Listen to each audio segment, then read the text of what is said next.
Hello class. If you take a look at the upload date for this class, you'll notice it's April 2nd.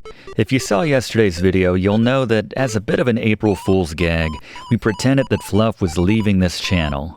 We like to have fun here on Video Games 101, but while we were just having a bit of fun and there was zero truth to it, that video had an unexpected side effect. And that was both before and after many members of our class realized it was just a prank, they commented with a great outpouring of support for Fluff.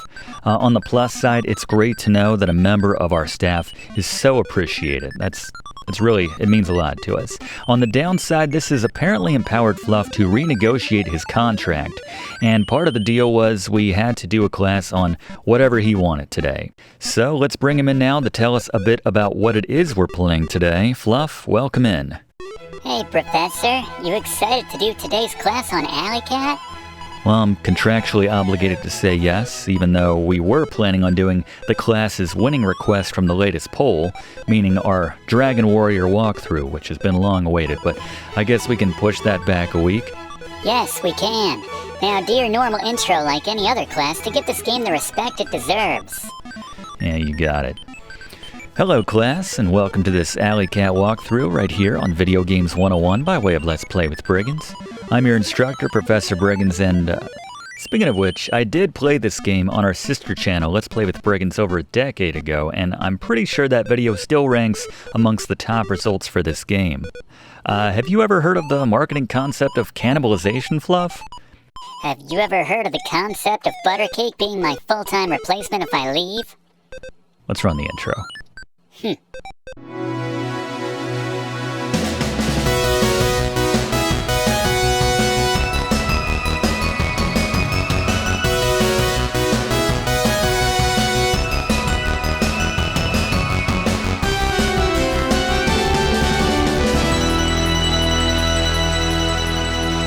Alright, we're going to bring in Fluff a little bit later to share some facts about this game, but in terms of difficulty, this is one of those easy to pick up, difficult to master games. I'm going to give it a 5 out of 10. On the frustration scale, this equates to throwing your controller, or I guess in this case your keyboard, across the room, but don't worry, we got plenty of tips to help you out in this one. Love this jazzy intro right here. Love them mousies, by the way. I promise that was just a coincidence, my language there. But anyway, before we start a new game, let's take a look at the controls for Alley Cat. Simple as they are, the arrow keys do most of the heavy lifting. Press up to jump, hold left or right to move, and then the longer you hold left or right, the more speed you will have, and that allows you to make higher jumps, holding down that up key, and then down just to kind of drop down from where you're at. And the Alt key is the only other key of note. We're going to go with Kitten difficulty. It ratchets up the difficulty the more you play, but there you go. You can also hit Escape to pause the game. Note the spelling on pause. So every stage, quote unquote, begins here in said alley. And we need to jump on top of these trash cans and then eventually get up and climb into one of the windows. And then there are 5 mini games, essentially. Once we complete that, that was very easy. We'll bring in Blaze to talk about how to excel at the mini games in just a moment. But once you complete one of the mini games, you'll have to jump back into the window again, this time to find your love here at the top. And we'll have Gary explain what just happened here as well. So this game has no proper ending. Eventually, if you do that, what we just did 30 times, the point multiplier just maxes out at that point and the difficulty tops off. Until then, it gets harder and harder. As you can see right there, no death run compromised, but yeah, it just goes on and on forever, so no real ultimate victory in this one. But let's take a look at the Briggs notes now in this Alley Cat walkthrough. The keys to beating this game: first and foremost, follow Blaze's minigame tips, and then Gary's, I guess, the ultimate minigame, which we end every level with, and you'll have the best chances of success. And then stay high when you're outside to drop into the apartments to maybe avoid a couple more of those projectiles, but I teased it. Let's bring in Blaze now to give us some tips on this mini game right here. Blaze? All right, a lot of dogs here in the dog room. You've probably been wondering, where are all these dogs coming from? They're coming from right here. So, the objective is to drink, the water from these dogs' bowls by holding down Alt. First thing to do is to create a lot of prints at the bottom of the screen. There's no dogs running back and forth here, so you can take your time, really filling this up, keeping that broom occupied. At this point, just want to start drinking that water. Prioritize the ones that are farther away from the dogs at first. If a dog opens up its eye when you're drinking, that means they're about to attack you. Sometimes they'll nip you before they full on take a life. So just be ready to react accordingly, jumping up or down, getting on a different row, at which point they can't hit you. Just be aware of dogs on that row. But yeah, take your time, drink all the water, move on. Thank you very much, Blaze. And seeing as we just did this one, let's go ahead and try another one on for size. This is the Fishbowl one. Let's go back to Blaze. All right, the Fishbowl gets my award for toughest minigame here in Alley Cat. The objective is to first jump into the bowl, which is easy enough, just have a running start, and then jump into it. Once you're inside, avoid the electric eels. Touching one will take a life. We need to eat all the fish. The key is to not be reckless. Prioritize going after the safer fish that are farther away from the eels. Every time you eat one, an eel will take its place, essentially. So, it gets more dangerous when you get down to the last few. Just thread that needle, as the professor says, and then when you're down to your last one or two, prioritize going for that fish. Just commit to it. Don't worry about the air. Remember, when it gets to that red area, that's when you're about to drown. So just keep that in mind if you're near the top. But if you got that last fish and it's turning red, just go for it and move on. Thank you very much, Blaze. And yeah, we'll bring in Gary for tips on this. You can kind of see what the strategy is, but always great to hear it from the master. Just trying to climb up to get to the top. Note that those arrows will knock you down a level. If you get shot on the lowest level or fall into one of the gaps, you'll get sent back outside. Won't lose a life, but... Alright, next we got Spider. Blaze. Alright, the spider room is my personal favorite here in Alley Cat. Not because I like spiders, I don't, they kind of freak me out, but because the relative ease of this one, if you know what you're doing. So, first you want to create thick prints in the bottom left corner of this room. Keep that broom occupied, buy you enough time to get to the middle of the leftmost column on that bookcase to get that spider coming down after you. Once it's about to bite you, dodge down and to the right.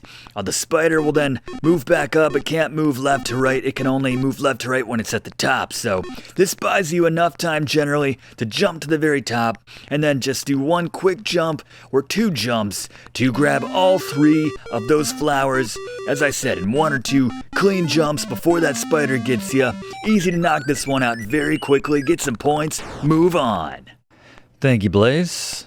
And you can see they keep messing with the configuration of the trash cans out here. And I should also address, well, let's see what our next mini game is here, our next room. Oh, giant cheese. Blaze? Alright, the landlord definitely doesn't know about this giant novelty-sized cheese wedge in this person's apartment, but the objective here is to catch all 4 mice, so we don't need to worry about prints for once, but in this case, I recommend hanging from the top middle holes, the kind of 2 that are below the very top of the cheese.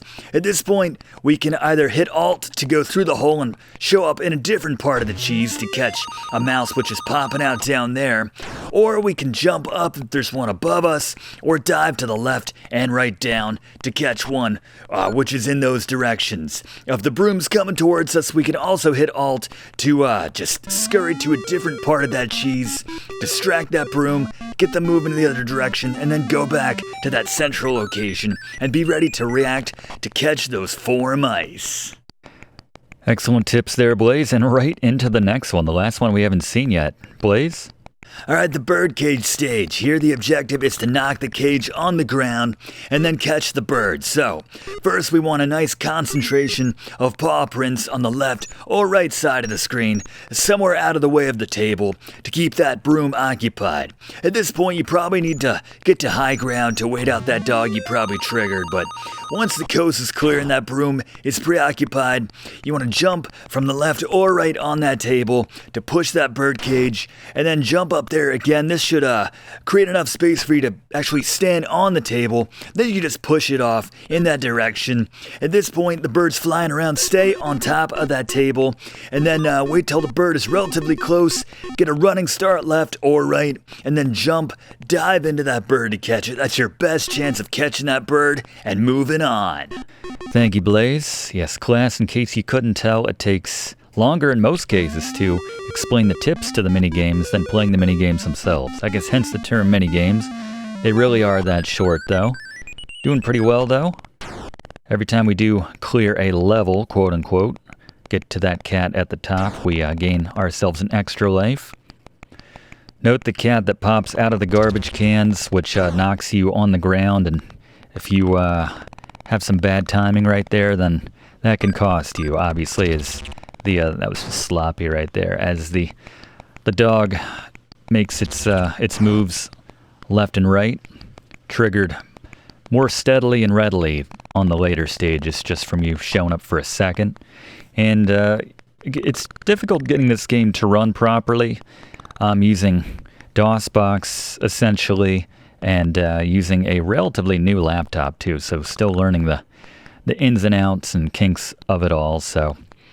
Anyway, while we have a relatively long minigame stage here, a bit of a oxymoron, I suppose, especially what we were saying, you can see the dogs are much more keyed up too, ready to give us a quick bite, so don't overstay your welcome. But while we're doing this, let's finally bring in Fluff to tell us a bit about Alley Cat. Fluff, share some facts with us, why don't you? Love to. So, Alley Cat tells the story of the heroic Freddy the Cat who braves countless dangers in the form of dogs, possessed Fantasia-esque brooms, spiders, electric eels, and perhaps most dangerously, the apartment inhabitants who haphazardly and ceaselessly toss their garbage out the window. Even the majority of other cats in this game exist to block our Alley Cat from achieving the ultimate goal of finding love in the form of the beautiful cat Felicia. Sure, we'll call it love. Yeah, well, anyway, Alley Cat came out in a much simpler time, Professor, as the game was developed almost entirely by one game developer, in this case Bill Williams, who took up the design for his employer, Synapse Software Corporation, in 1983 after fellow Synapse employee John Harris created a one-screen prototype for the game before becoming dissatisfied with the direction and subsequently handed it off to Bill.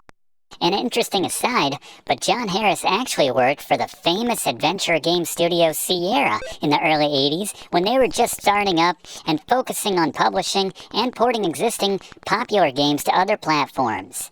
Very notably, Harris brought 1981's arcade Konami-designed hit Frogger to 8-bit Atari computers, essentially creating the game from the ground up for the system. He actually created it from the ground up twice after his development tools for the game he had created were stolen at a game developer conference he was presenting at. This added pressure of having to create the game twice led to friction between him and Sierra's director, Ken Williams, and ultimately led to his departure from Sierra, which led to him joining Synapse. Nice score, by the way, Professor.